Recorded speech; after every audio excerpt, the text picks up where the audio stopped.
el proceso de extradición que enfrenta el expresidente Alejandro Toledo. El día viernes se realizó la audiencia en California. El juez Thomas Hickson escuchó a las partes, escuchó a la Fiscalía de los Estados Unidos, que lleva la parte peruana, escuchó a la defensa del expresidente Alejandro Toledo. Esto fue vía Zoom y queremos entender en qué parte del proceso estamos, cuáles son los escenarios que se abren a partir de aquí y sobre todo, cuán cerca o cuán lejos nos encontramos de la extradición del expresidente Alejandro Toledo. Para eso estamos ya conectados con el abogado penalista Carlos Caro. ¿Cómo está, doctor Caro? Muy buen día.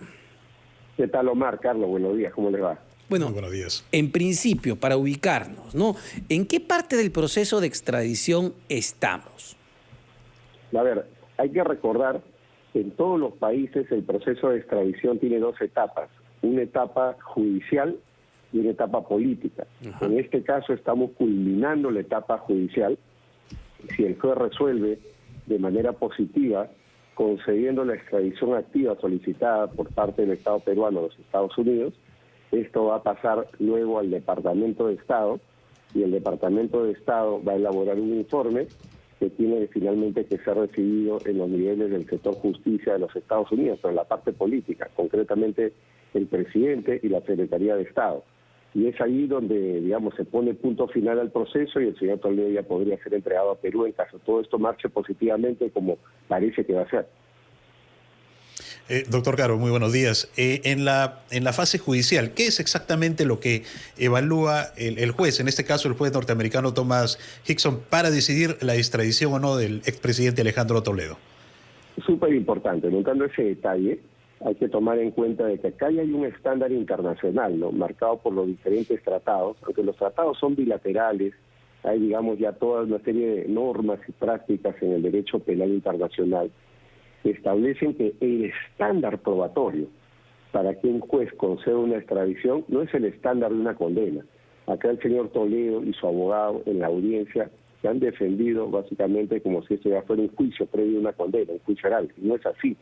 Acá lo único que se evalúa es si existe una causa probable, es decir, si hay mérito suficiente, una sospecha razonable de la comisión de un delito, porque la decisión final de si el señor Toledo es culpable o inocente no le corresponde al juez americano, le corresponde al juez peruano.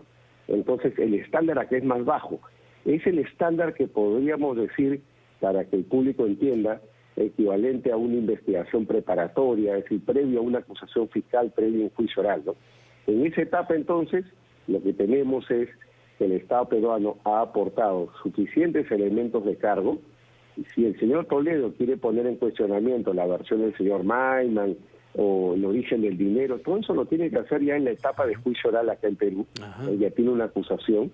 El juez americano no puede hacer pericias, no puede interrogar testigos, no puede analizar si el señor Mayman dice la verdad o no. Eso es asunto, competencia y trabajo del juez peruano. Lo único que tiene que hacer es verificar que hay testigos, causa probable, hay una ruta del dinero y, digamos, en cualquier parte del mundo eso es casi matemático, ¿no? La extradición tendría que producirse. Y ahora, no sé si se hizo en esta oportunidad, pero al principio de este proceso, doctor Caro, usted recordará que el expresidente Alejandro Toledo trataba de arguir, o su defensa, persecución política, que había una persecución política desde el Perú. No sé si en esta audiencia en específico, que vio el viernes el juez Thomas Hickson, se volvió a argumentar este hecho. Ya no ha ingresado, digamos, al argumento de la persecución política. Todo eso es, en verdad, cuestiones que podríamos decir son fuegos artificiales, ¿no? Porque ya cuando uno se sienta ante un juez americano, si el abogado o el propio señor Toledo alega persecución política, el juez hace un alto a la audiencia y le dice: a ver, señor, ¿puede usted en qué consiste la persecución política?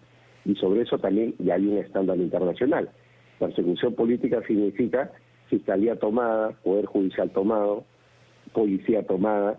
No estamos acá en Venezuela, ¿no?, donde el Poder Judicial o los jueces supremos son nombrados por el presidente, por el Congreso de mayoría chavista.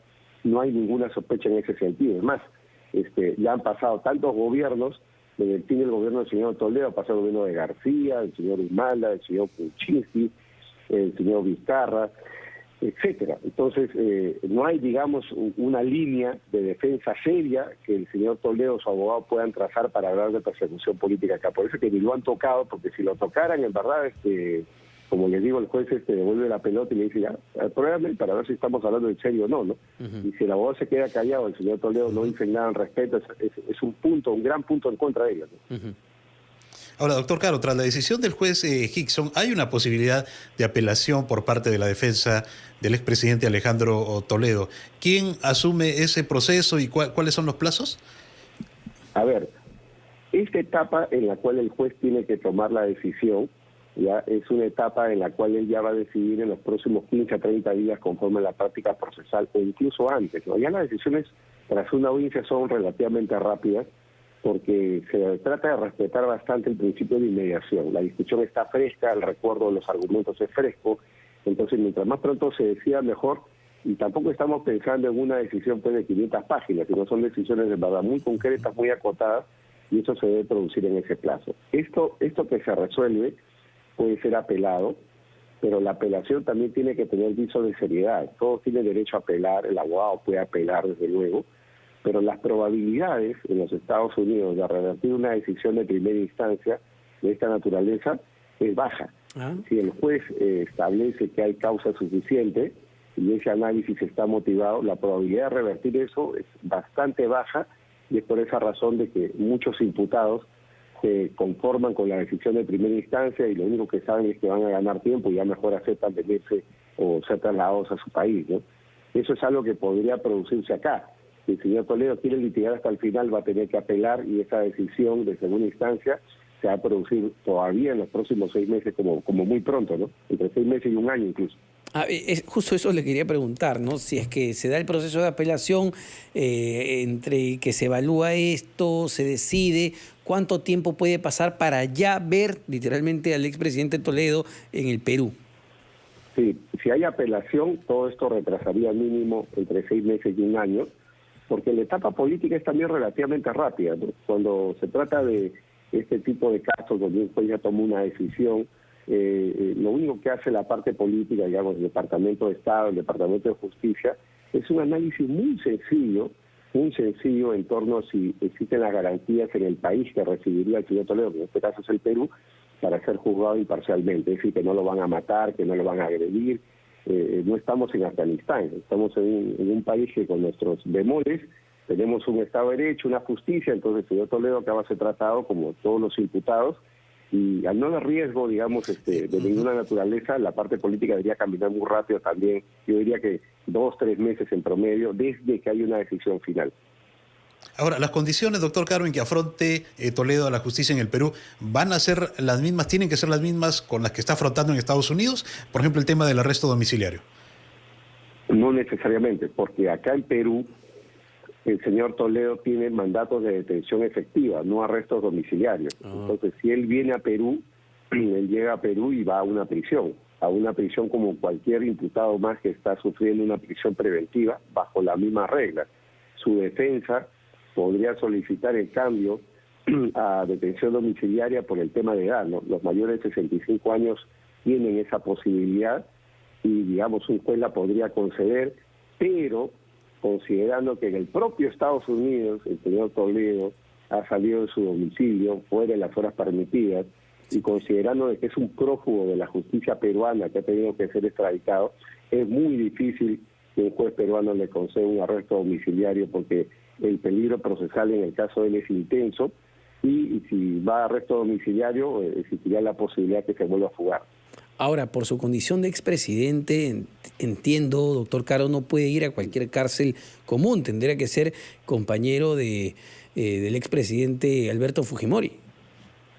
En efecto, eso es lo que sucedería si tomamos en cuenta el precedente del caso Humala, cuando el señor Humala también sufrió detención preventiva por el caso de la financiación del partido, digamos el Partido Nacionalista por parte de Odebrecht. Se le puso como centro de detención o reclusión Barbadillo, ¿no? Entonces, lo más probable es que el señor Toledo también se haya trasladado ahí y le haga compañía al señor Fujimori como compañeros de prisión, ¿no? Así es, bueno. Finalmente, doctor Caro, ¿A cuánto podría llegar realmente la pena que enfrente el expresidente Toledo por estos delitos de soborno y lavado de activos que tiene que rendir cuentas a la justicia? Mire, para tomar en cuenta un precedente, ¿no? En el caso de la señora Keiko Fujimori, por ejemplo, ella tiene una acusación por más de 30 años. Y en el caso del señor Toledo estamos hablando prácticamente de lo mismo. A él se le imputa corrupción más el delito de lavado de dinero, lavado de activos.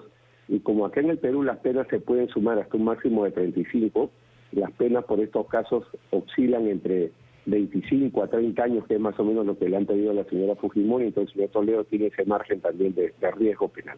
Wow, bueno, importante. Así que pendientes de lo que pasa en los Estados Unidos. Muchísimas gracias, doctor Carlos Caro, por esta clarísima explicación.